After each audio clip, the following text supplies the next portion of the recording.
Assalamu alaikum everyone. मेरा नाम अबीहा है. I am from Pakistan, Lahore, and I'm here on a master's program under the FAME scholarship, which is an Erasmus Mundus program. Lahore, Pakistan से मैंने materials engineering की हुई है from NUST, Islamabad, और after graduation थोड़ी सी रिसर्च करने के बाद I came to know about this scholarship. It's an Erasmus Mundus program called FAME Plus Functional and Advanced Materials, जिसका आप एक साल किसी एक यूनिवर्सिटी में गुजारोगे और बाकी 2 सेमेस्टर्स आप किसी और यूनिवर्सिटी में गुजारोगे. The partners, because Erasmus Mundus के अंदर बहुत और भी प्रोग्राम्स आते हैं, तो मेरे प्रोग्राम के अंदर there are 7 universities from 4 countries. 2 of them are in Germany, 2 of them are in Belgium, and 1 in Portugal and 2 in France. तो फर्स्ट ईयर की चॉइस मैंने जर्मनी इसलिए की क्योंकि मेरे पास TU Darmstadt की चॉइस थी, और technical university Darmstadt is kind of known for its material sciences, तो उसके कोर्सेज बहुत अच्छे थे. But I could have gone to Grenoble France as well. ये मुझे पहली ऑप्शन दी थी इन लोगों ने.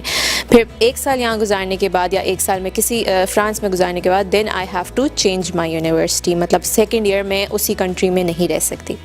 प्रोसीजर के हवाले से देखा जाए तो after you graduate you make sure you have recommendation letters from your professors and a good what do you call them, motivation letters and personal statements, जिसमें आपका मकसद और आपका विजन बहुत क्लियर हो कि आपने क्या और क्यों करना है. और इसके अलावा you make sure to note the deadlines and obviously the procedure, क्योंकि हर प्रोग्राम का एक अलग से प्रोसीजर होता है और एक अलग से फॉर्मेट होता है. मतलब अगर CV का फॉर्मेट है तो हर प्रोग्राम के लिए डिफरेंट है, किसी में कुछ वो लोग देखते हैं, किसी में कुछ. उसके बाद जब इनका एक फोरम होता है जिसमें आप अपने डॉक्यूमेंट्स सारे अपलोड करते हो, HEC अटेस्टेड डॉक्यूमेंट्स आप सारे अपलोड करते हो, एंड देन आपको अपने प्रोफेसर्स को एक लिंक देना होता है जहाँ से वो लोग अपना रिकमेंडेशन लेटर वहीं स्ट्रेट अवे अपलोड करते हैं. Then what you do is after a month or so, 15 usually इस Erasmus की जो deadlines होती हैं वो November से start होती हैं applications and it ends in between mid of January end हो जाती हैं. And what you do is you get a call if you are selected for the first phase. You get a call for an interview in around February में मेरा interview हुआ था Skype पे. कोई 2.25 घंटे का इंटरव्यू था एंड उस पर उन्होंने बहुत बेसिक से लेके बहुत डिटेल्ड क्वेश्चंस तक मुझसे पूछे थे. एंड उसमें वो उन्होंने सारी जिस मेरी motivation and what ever was on my CV, वो सारा हर चीज़ बहुत डिटेल में एंड कुछ टेक्निकल क्वेश्चंस भी to get a know how. And what he told me was the fact कि वो शॉर्टलिस्ट कर लेते हैं कोई 200 एप्लीकेशंस, एंड क्योंकि हर प्रोग्राम में उन्होंने कुछ 30 के करीब लोग लेने होते हैं, उसमें से कोई 11 और 12 को उन्होंने फंड करना होता है. तो वो इस चीज़ को ज़रूर देखते हैं कि अच्छा बच्चा कहाँ से है, कौन से रीजन से है, तो they don't take a lot of people from the same reason.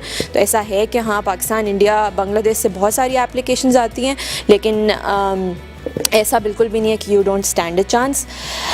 बाकी अगर ये बहुत क्वेश्चन पूछा जाता है कि GPA बहुत अच्छा है तो ही आप अप्लाई करें, ऐसी बात नहीं है. GPA आपका ना भी अच्छा हो but you have a lot of other things on your CV. May be internships आपने की हुई हैं, प्रोजेक्ट्स किए हुए हैं, आप बहुत पैशनेट हो अपनी फील्ड के बारे में, तो आई गेस बहुत ईजी हो जाता है इन सारी चीज़ों के. और आपने रिसर्च करी है. Take time, do not hurry up. Right after graduate फ़ौरन मास्टर्स शुरू करने की ज़रूरत नहीं है. थोड़ा टाइम अपने लिए ले लीजिए और रिसर्च करके अप्लाई कीजिए, इट्स बेटर.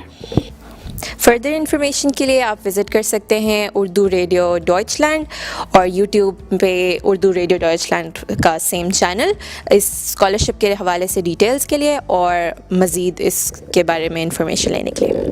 Thank you.